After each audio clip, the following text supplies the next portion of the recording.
तो भाई टेक्निकली तो ये भी अंधविश्वास है, मेरी अम्मी भी इसका मतलब अंधविश्वासी थी।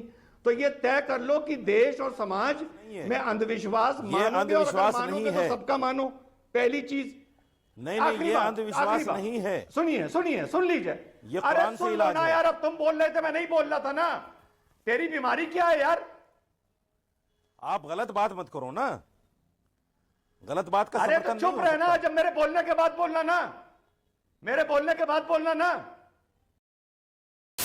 ये अमीश भाई, अगर हम दो लोग मान लें, यहां पर हिंदू भाई बैठे हैं, मुस्लिम भाई बैठे हैं, मैं तो मुनाफिक हूं और बड़ा प्राउड मुनाफिक हूं, मुझे फक्र है मुनाफिक होने पर। तो एक हो गए सनातनी और एक हो गए मुसलमान और एक हो गई साइंस। अब मेरा जो विश्वास है वो हिंदू भाइयों के लिए हिसाब से अंधविश्वास है, और जो हिंदू भाइयों का विश्वास है वो हमारे लिए अंधविश्वास है। ये बागेश्वर धाम भूल जाइए, करंट लगना भूल जाइए, मूल मुद्दे पर आइए। मूल मुद्दे पर मुसलमान आदम अलैहिस्सलाम से पैदा हुए, ये हमारा विश्वास है, हिंदुओं के हिसाब से अंधविश्वास है। हिंदू श्रद्धानंद मनु जी से निकले, उनके वंशज बने, ये मुसलमानों के लिए अंधविश्वास है, पर हिंदुओं के लिए विश्वास है। अच्छा, साइंस कहती है कि तुम दोनों अंधविश्वास कर रहे हो। इंसान तो वानर से, बंदर से बना या एप से बना। अब इसमें कौन सही? मैं तो मूल बिंदु पर चला गया। अगर जो भी लोग बागेश्वर धाम का मजाक उड़ाते हैं या इस पर उंगली उठाते हैं, अगर हिंदू उठाते हैं तो वो गर्व से कहें कि भैया हम तो वानर से बने हैं, हम मनु श्रद्धा देव से नहीं बने हैं। और अगर मुसलमान इसका मजाक उड़ाते हैं तो साफ बोलें कि भैया आदम अलैहिस्सलाम से हमारा कोई लेना देना नहीं है, हम तो वानर जाति के हैं। हो सकता है हनुमान जी से निकले हों, लेकिन हमारा आदम अलैहिस्सलाम से कोई लेना देना नहीं है। अगर तुम मानते हो तुम आदम अलैहिस्सलाम से हो, कोई हिंदू मानता है वो मनु से है, तो भाई ये तुम्हारा विश्वास है। कोई बागेश्वर धाम पर विश्वास कर रहा है, उसको करने दो, तुम्हारे पेट में काहे दर्द हो रहा है। अगर वो कोई ऐसी बात कर रहा है जिससे कानून टूट रहा है या संविधान के खिलाफ है, तो तुम उस पर मुकदमा लिखाओ, उस पर कोर्ट जाओ, वरना वो जो कर रहा है करने दो।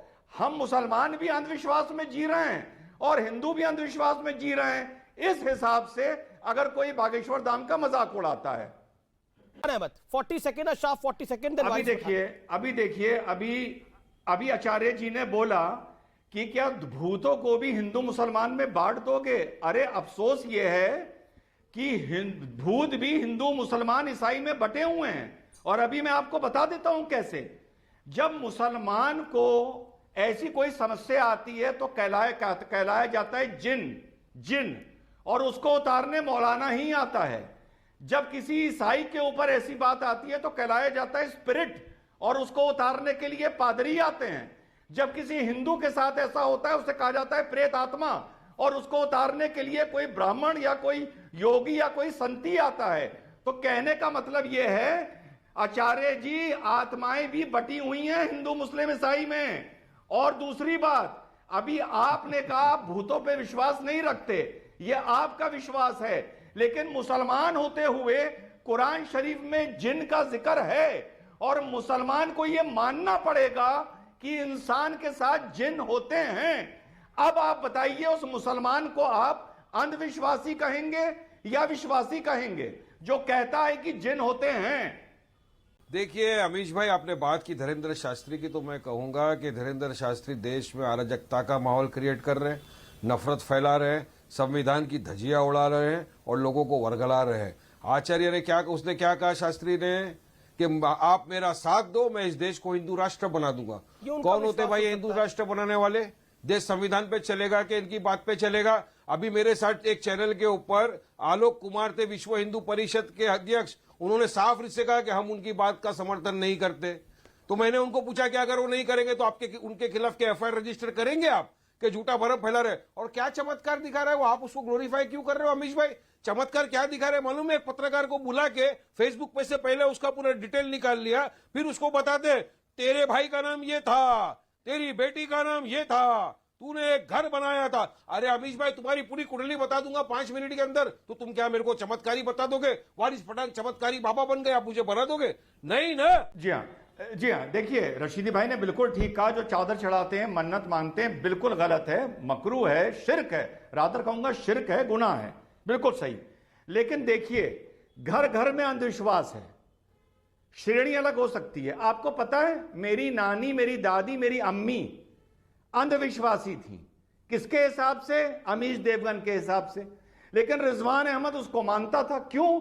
रिजवान अहमद जब बीमार होता था तो मेरी अम्मी दुरूद शरीफ पढ़ के पानी को फूकती थी, कुरान शरीफ की आयत, और मुझे पिलाती थी। वारिस पठान की अम्मी ने भी पिलाया होगा, रशीदी भाई जब बिल्कुल छोटे होंगे तो उनकी अम्मा ने भी पिलाया होगा, और इन्होंने अपने बच्चों को पिलाया होगा। हम बीमार होते थे तो दुरूद शरीफ पढ़ के हमें ऊपर से नीचे तक फूका जाता है। तो भाई टेक्निकली तो ये भी अंधविश्वास है। मेरी अम्मी भी इसका मतलब अंधविश्वासी थी।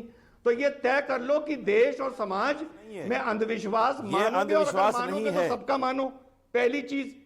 नहीं, आखिरी ये बात, अंधविश्वास आखिरी बात। नहीं है। सुनिए, सुन लीजिए। ये अरे कुरान से सुन लो इलाज ना है। यार, अब तुम बोल रहे थे, मैं नहीं बोल रहा था ना। तेरी बीमारी क्या है यार? आप गलत बात मत करो ना, गलत बात का अरे समर्थन तो नहीं चुप हो रहना, सकता। जब मेरे बोलने के बाद बोलना ना, मेरे बोलने के बाद बोलना ना। अब आप सुनिए अमीश भाई, वारिस भाई ने बिल्कुल सही बात बोली।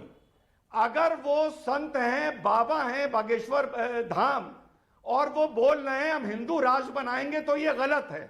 चलिए मान लिया मैंने, वारिस भाई की बात मान ली।